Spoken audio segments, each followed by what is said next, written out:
నీవు నా ఎదుట చేసిన ప్రార్థన నేను అంగీకరించున్నాను. రెండవ రాజుల గ్రంథము 19వ అధ్యాయము 20వ వచనం. హిజ్కియా రాజు దేవుని సన్నిధిలో ప్రార్థన చేసినప్పుడు అష్షూరు రాజు హిజ్కియా రాజ్యం పైకి దండెత్తి వస్తున్నాడని తెలియవచ్చినప్పుడు ఆ యొక్క ప్రజల్లోనూ హిజ్కియాలోనూ ఎంతో ఆందోళన, భయము, కలవరము కలుగుచున్నటువంటి పరిస్థితులు.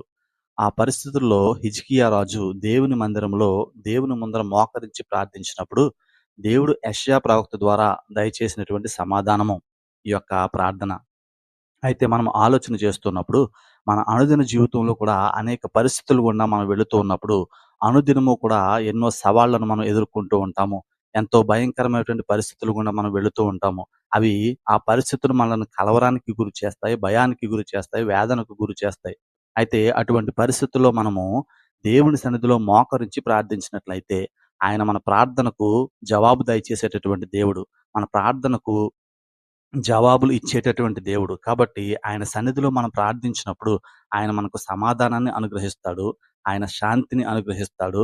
నెమ్మదిని ఇస్తాడు. కాబట్టి ఆయన సన్నిధిలో మన ప్రతి పరిస్థితిని బట్టి కూడా మనము విన్నవించుకోవాలి. అందుకే కీర్తనల గ్రంథము 65వ అధ్యాయము 2వ వచనంలో ఆయన అంటాడు కదా!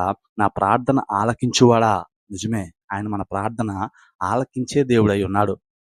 నిన్నటి దినాన మనం న్యూస్ పేపర్‌లో గమనించినట్లయితే అక్కడ ఒక వాక్ ఒక వార్తను మనం విని ఉన్నాం.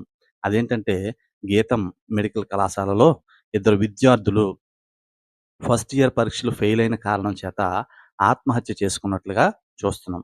నిజమే, ఎంతో భవిష్యత్తు వారి ముందుంది. అయితే వారు కలవరానికి గురయ్యారు, భయానికి గురయ్యారు.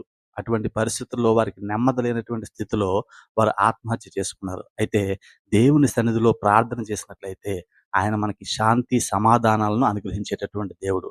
అటువంటి శాంతి, సమాధానాలను దేవుడు మన జీవితంలో అనుగ్రహించి, మన జీవితంలో ఎదురవుతున్న ప్రతి సవాళ్లను ఎదుర్కోవడానికి దేవుడు మనకు సహాయం దయచేయునుగాక.